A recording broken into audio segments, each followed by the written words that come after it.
It's the Locked On Podcast Network, your team every day.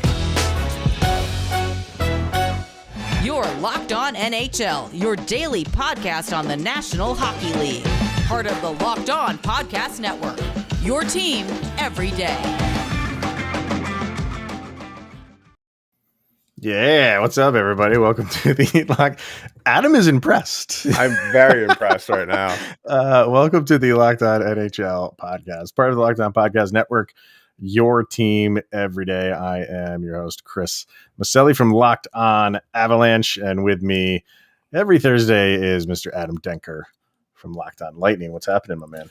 What's up? And if you are listening, well, if you're watching this is the Thursday slot where the production value has exponentially gotten up.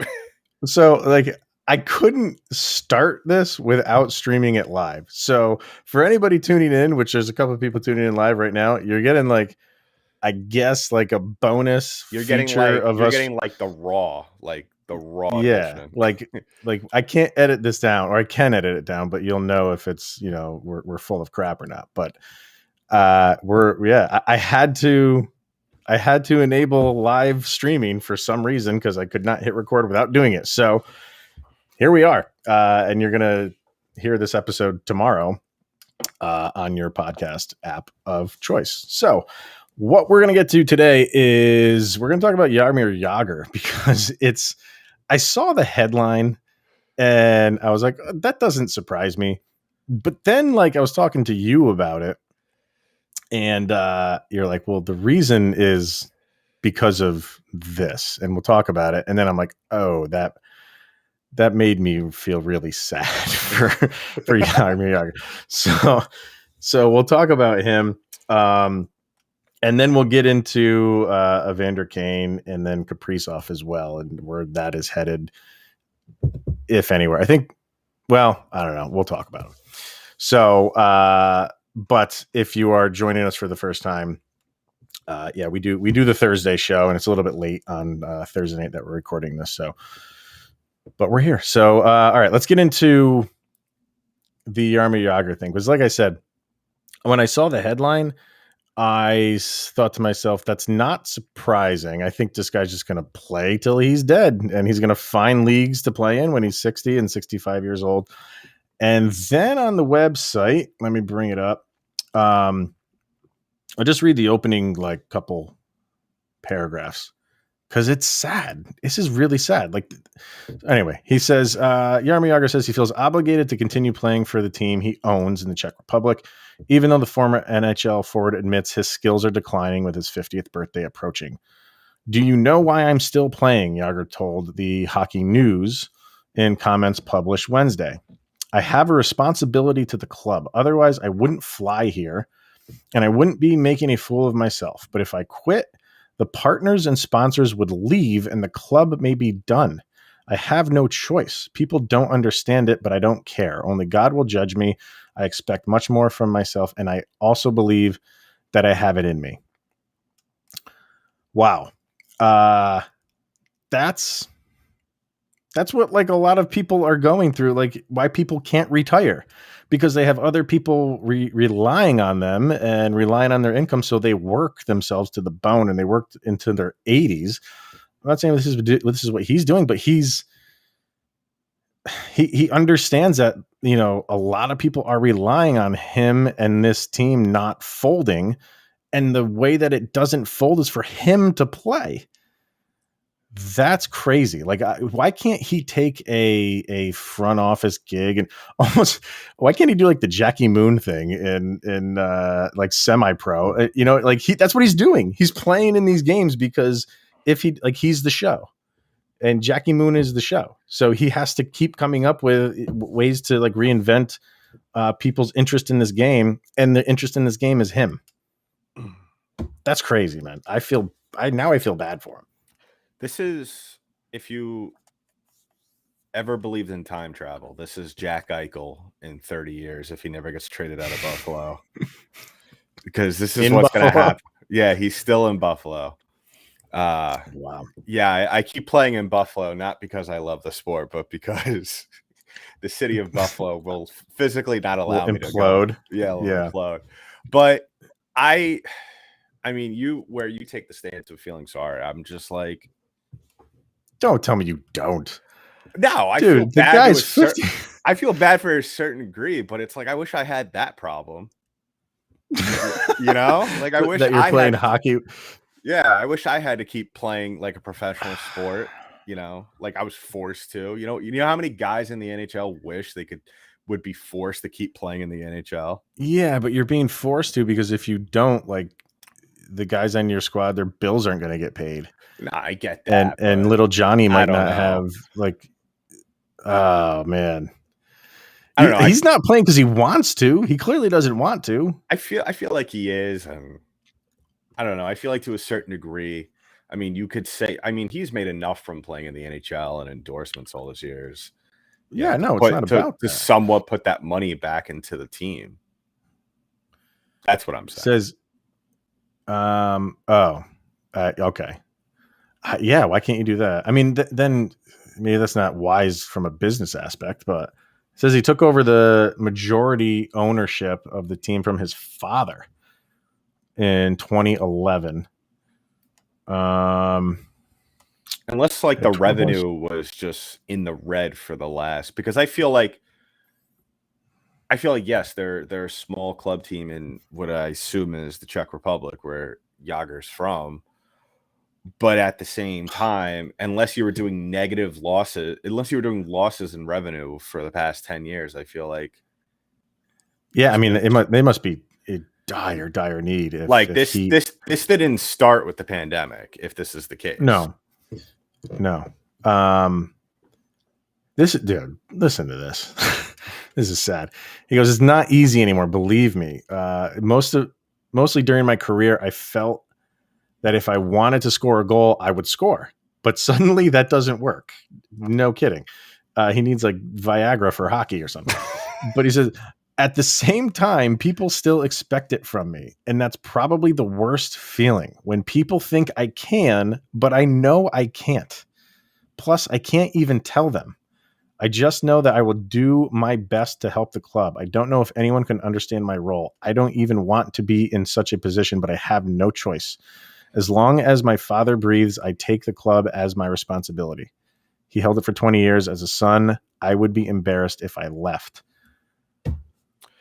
This is crushing. This is horrifying. Listen, I'm not knocking the whole gesture of what he's trying to do. I'm just saying that, do I feel as sorry for him as maybe you do? No, but and if people are heartless. I'm being a little heartless. Yeah. You're heartless.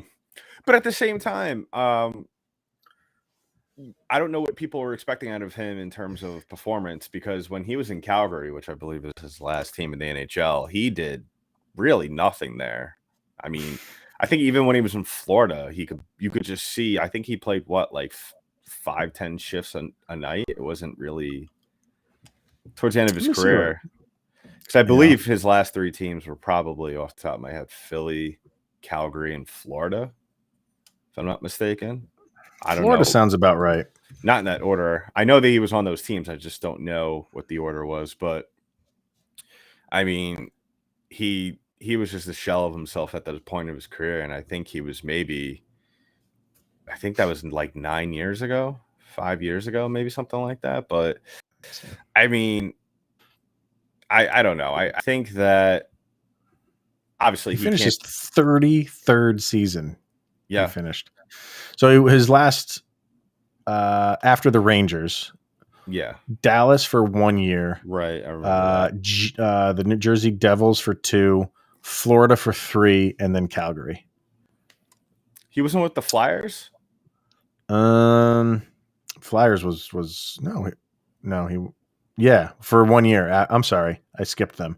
After the Rangers, it was 1 year on Philly, and then 1 year Dallas. So yeah, I mean, he played 73 games, and that's a sucky situation. But I'm sure you could hit up. He's also got like probably good friends that are still in the NHL that hey, can you spare $1 million in American money to throw towards my club's way? I'm sure there's things that could be done. He can't be doing this forever. Like they said, he's turning 50. So I mean, I don't know how advertising works over in Czech Republic, so I don't know. That might be something that they hang on to. It's like part of these deals are you have to be playing. Yeah. If you're not playing, it's not worth it for us to put up a sponsorship for your team. So we're pulling it. That is true. Maybe one of the conditions when he took over was that he had to be playing. Which if he signed that deal knowingly, then that's on him a little bit, right? Yeah. I get that, but to be doing this out of loyalty for your father, like I get that, but and I guess his dad is still alive because he said as long as my dad is still breathing, where's dad stepping in, just being like, Jaromir Jr. We're good, man. We're good. Like 33 years you played in doing the sport. That's okay if it folds. But it's not okay if it folds because all those players dude, this is a horrible situation. I just hope he keeps his head up in mid ice with the puck because, oh man, one shot and no one's taking a shot at him. Nobody is taking a shot. If you do, you are a marked man. All it takes is one very enthusiastic young guy. That young guy's career is they're going to trade him to Jagr's team, and then he's going to fold the team, and that dude's not going to have a career. That's what's going to happen. So, man, I feel bad for him. I do. So, maybe what he can do is get an account with betonline.ag and just start putting whatever money he's got, throwing it on some scratch on some maybe futures with the Colorado Avalanche or Tampa Bay Lightning. That is true. That's very true. So go to betonline.ag. It's the fastest and easiest way to bet on all of your sports action. You got baseball season in full swing. Were you watching the Field of Dreams game? I tuned in and out. If some of the people that follow me on Twitter, I said, did anybody mention to the players what happens if you step off the field now? That and I'm willing to bet nobody picked up a hitchhiker on the way to the game. No, which the whole situation in the movie is that's ridiculous, which we should talk about at a later time. But all right. So get all the latest odds, news, and info on your sporting needs, including baseball, basketball, hockey, and UFC and MMA. And of course, you have the NFL season. It's here. Awesome preseason. Can you hear the sarcasm in my voice? But before the next pitch, head over to BetOnline on your laptop or mobile device and check out all of the great sporting news, sign-up bonuses, and contest information. Don't sit on the sidelines anymore. This is your chance to get into the games. And when you head to the website and use your mobile device to sign up, you'll receive a 50% welcome bonus on your first deposit with the promo code Locked On. It's BetOnline, your online sportsbook experts. All right.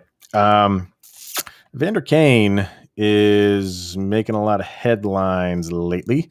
And I think we talked last week, you and I did, about, didn't we, was that, I mean, I was talking about it with a lot of people, but I think on the episode, we were kind of discussing the whole thing going on with his wife. I don't know if that was you or not, but that's been well documented. The thing, him betting at betonline.ag with everything, with betting on Sharks games, which he is denying. But now this is how this stuff happens, man. Like, the ball gets going on news stories like this. Mm-hmm. And now the stuff is coming out where literally nobody in that locker room can stand him. Do you believe it? Like, do you believe, 100% that every single person on that roster cannot stand Evander Kane? Well, putting $5 million on Martin Jones to win the Vezina is just a waste of money. But the character stuff with Kane and in the locker room with some of my listeners, and as you know, I used to work at NHL.com back in the day, and so you hear things, and there was stuff going around him back then. When he was, I believe he was in, was it Winnipeg? No, was it Winnipeg? The team before he was in. No, it was. San Jose. Was it Atlanta, or was? Evander Kane. I believe he was in Buffalo. I want to say Buffalo, but I was going to say Buffalo. Yeah, that's all what I right. thought So it was. yeah, it was in Buffalo. Just stuff like that, and it was little things. Then I'm sure it was worse. Things that we didn't hear about, but things like just not showing up to practice, just not getting along with certain players on the team, and he just and you can't fault him. That's kind of what happens with players like this. They play at such an intense level and swagger that sometimes that's who they are off the ice as well, and that doesn't translate to real life. And so him kind of being the odd man out of a locker room is not that all surprising, especially for a team like San Jose, where you don't really want a guy like that who's being a jerk in the locker room when you're one of the worst teams in the league. So that, I'm not too much surprised by that. I think this whole gambling thing, as well as he allegedly left his pregnant wife at home by herself with no money and nothing to support herself while he's vacationing around Europe. I don't know. And we're not going to sit here and debate whether or not that was true, but if you did that, we all know that's whether you're a father or a husband or whatever the case, that's a big no-no. Or on the other side of that, they are. You don't do that. Yeah, you just don't do that. I mean, also, unless you want a free ticket to the Maury show, you can do that. No, but they also are going through a divorce, so who knows if there's some motivation behind that accusation from her. But we're not going to sit here. We're just going to wait until all the facts trickle out. But it's not looking good for him. And, oftentimes with certain things in the past, you and I especially we've criticized the NHL. And you have to say, you can't fault them on this. They jumped in on this real quick, which usually stereotypical NHL, they kind of wait a couple of days for things to stew. But they got on top of the situation very quickly. I think they also learned about that from the Tom Wilson situation, and then also what's going on with the Blackhawks. I don't think Gary Bettman needs to be dealing with two controversies at once right now. So I think, I mean, in any sport, it seems like gambling, obviously, there's no place for it. If he is betting and he's betting on and against the Sharks, I don't see how he ends up staying in the league. Yeah, I mean, you got a Pete Rose situation on your hands. Yeah, it's not. I don't know. I mean, as far as what's going on in the locker room, look, you're not going to get along with everybody like on a roster. That's just the reality of human nature. You have that many people and men and egos flying around. Like, you're not going to get along with every single person that's in the locker room. That's okay. But when there is, which seems to be like a mutiny on your hands, which like every, they're saying 100% of those people just do not get along with him. I find it hard to believe that, he at least doesn't have like 2 or 3 friends on that roster somewhere. But does it mean that he, struggles to fit in? Yeah, that could definitely be the case. But what the hell do the Sharks do here? They're paying him, I got cap friendly up here, $7 million for 4 more years. And he's 30. That's not a movable contract. You're not trading. Unless you're keeping some salary, you're not trading him. Nobody wants him. Yeah. What was his, let me bring up his stats from last year too. Well, Arizona, which he was touting as his greatest season, which it wasn't. Yeah, okay. But Arizona is definitely one of those teams that comes to mind. They love taking on contracts as long as there's first round draft picks. They're like the Oklahoma City Thunder. They're gonna have 15 of the next 31 first round draft picks probably. Yeah, next year is going to be welcome to the Arizona Coyotes draft. It's not going to be the NHL draft. It's going to be the Arizona Coyotes draft. Where is he? So 56 games, 22 goals, 27 assists, 49 points. So he produced. Would he have beaten his best season? Yeah, I would think so. His best year was 11-12, which he had 57 points. So he was 8 points away from that in 18 less games. He played 74 games in that. So he would have had statistically his best season. But you have, I don't know. I think $7 million's a lot for him. He's 30. So again, that's not like a death knell by any stretch of the imagination, but you got 4 more years on that at $7 million. Not for me. And now you have all this added crap. You know what I mean? All of this extra stuff that you don't want in a locker room, whether he gets along with people or not. You don't want it. This is Tony D'Angelo, but with more money. Very good point. Very, very good point. So if it's true, if there a lot of people are kind of against him, what do the Sharks do? I don't know. I think you just have to salvage the situation as much as you can. Yeah. I think that there needs to be a conversation, whether he's involved in it or not, between the head coach and the front office, where you just say to the players, listen, with the cap being as it is, and we're not going to buy out this guy because that's just going to put this team in that's way too much. Yeah. Bigger situation to bring in new players. We're just going to have to make the best of this. And you're going to have to lay down the law to Kane saying, listen, you're going to have to salvage this because he still is an effective player. Like you said, he's only 30, but at the end of the day, I mean, I think this is going to blow over once the season starts and once these guys go to training camp, unless Sharks tell Kane, don't even come near the facilities until the investigation's over with. Because he's still a good player, and it's not like they're going to win a cup anytime soon. So you might as well, the only thing you're going to do by keeping him home is hurting his trade stock. Yeah. I don't know. That's gonna be a soap opera to watch for sure. Heading into next year. So Evander Kane and a bunch of picks to Buffalo for Jack Eichel. I don't think Buffalo wants him back. There's no way. A bunch of no. That's and San Jose retains probably what, like 65% of that salary.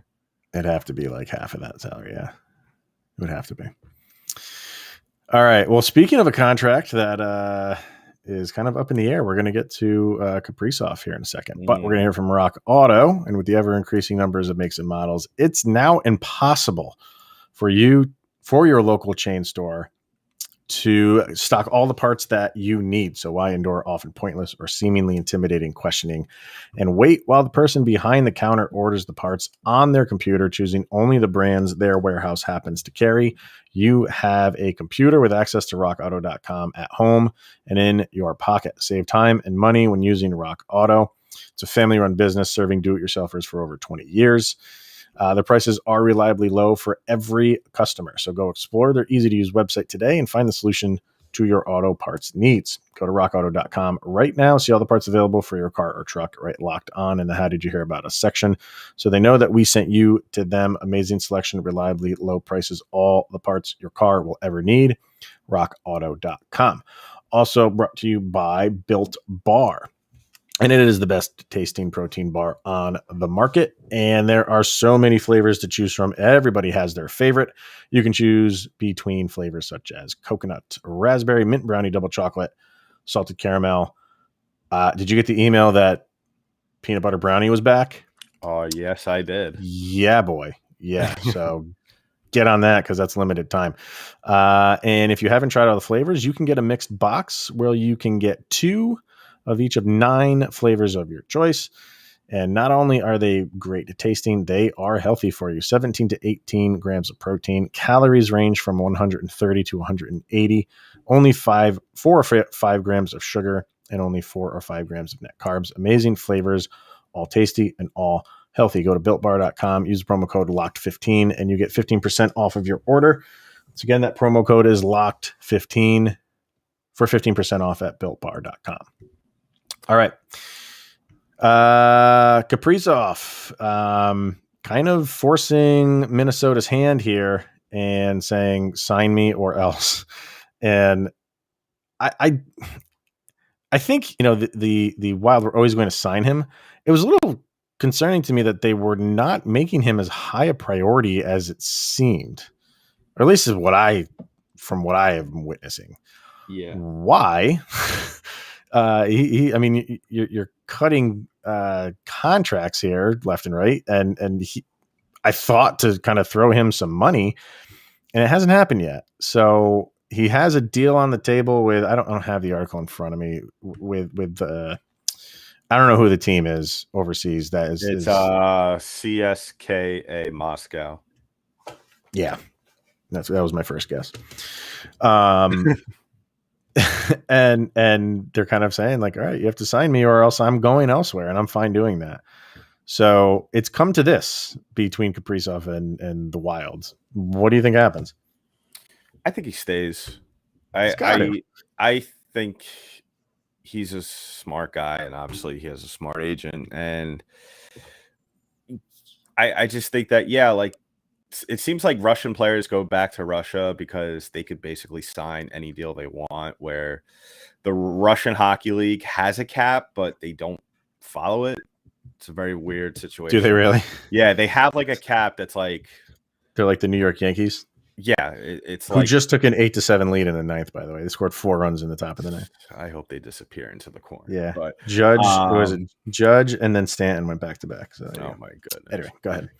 So, but he's not going to get the exposure there that he's going to get here. I mean, if he comes back and he does what he did last year in Minnesota for the next 5 to 10 years, he's going to be probably one of the not only the best players in the league, but the best player probably in Wild history, which is crazy to think just because they've been around for, I guess, long, but that just shows like the level of dysfunction that franchise has had. And obviously this situation does. I think he's bluffing right now. And really, I actually spoke with Seth of Locked On Wild. Him and I did a crossover today, and I asked him about that, and he thinks what the issue is on the table for the two parties involved is its length. I think that Kaprizov wants something a little longer, and Bill Guerin, the GM, wants something around 5, just because they bought out Parise and Suter, and they have their cap situation isn't looking good, and that's sad to say considering that they are a playoff team, but they're not going to win a cup anytime soon with the level of teams, like your Avalanche, and the Blues are starting to look good again. Chicago looks better. Yeah, Chicago looks a lot better. Who knows what the Kraken are going to be like? List goes on to the teams in the West, but I think this is more of the Wild. They're just kind of being cheap, and they're being cautious they don't want to give out that 8-year whatever $50-something million contract just yet. Well, according to Cap Friendly, they have just shy of $20 million in cap space, 19.7 in cap space. So yes, that to me is you're just being cheap. You're trying to get him on the cheap. You either want to bridge him because he's 24. So, but what are you going to bridge him at? 2 years? Yeah. You're not going to do that. You can't, so he's in a good position because, and Chicago just scored in the bottom of the ninth. I don't know why I'm giving up play-by-play on freaking baseball right now, but but no, I'm just getting updates on my phone. So why not share it with the masses? Yeah. So anyway, you can't bridge him because he's not going to take a 2-year deal. So he's in the driver's seat here because fine, take a 3-year deal. And then he hits his UFA contract and then he cashes in probably somewhere else. So if he doesn't want to play, I don't know where these two parties are at. If he doesn't think he wants to spend long-term in Minnesota, he wants a short-term deal.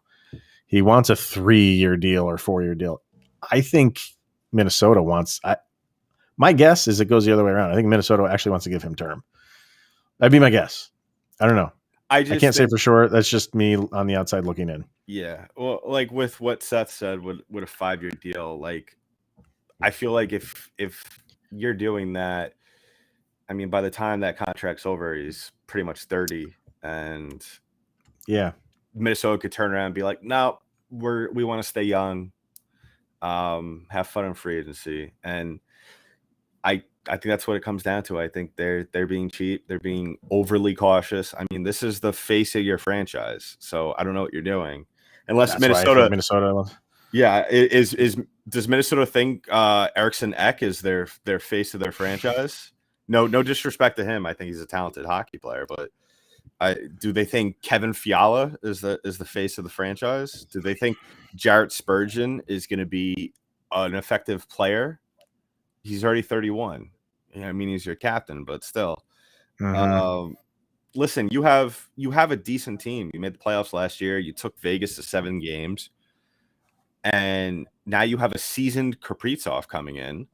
Yeah. Make him happy, have him do what he did last year, and we're possibly talking about a second round in the playoffs. Yeah. Yeah, I don't know. I'm not. Seth would know obviously more than anybody, but I just, for it not to be there, I don't know. I'd be shocked. I don't know if they're far away on term. I don't know if they're far away on money. I have to believe they're not far away on money because Minnesota's got it. Yeah. So I gotta feel like they're not far away on money, and I just feel like they're far away on term. But I don't know which way it goes. I don't know who wants the term. If I'm Minnesota, I'm locking this dude up because, like you said, like I'm locking him up for 8 years because he is going to be the face, and maybe he's in like a Seth Jones situation where he doesn't want to be there for a long time. So he wants something short so he can get to UFA age. I don't know. Do you sign him to like a 2-year deal, maybe 10 million AAV? No. No. Just Taylor Hall the situation and see what you can get back from him. No, not 10. I mean, if Minnesota wants to take that chance and sign him to 2 years, he's probably still going to bring in like 8, I would say, on the high end. But no, he's not. He's not making more than Cale Makar. I'm telling you that right now. Oh my! It always reverts back to Cale Makar. Of course it does. Everything revolves around Cale. Faster you know this, same thing. The better your life will be. Same with Nathan McKinnon's diet. Everything revolves around Cale. And the White Sox just won it in the bottom of the ninth. Typical Yankees blowing a 9th inning lead. And that was a good game. And that's been it for Locked On Field of Dreams. Have a good night, everybody. Yes. Kevin Costner could not join us. Ray Liotta was busy. Ray Liotta was in witness protection, like I said.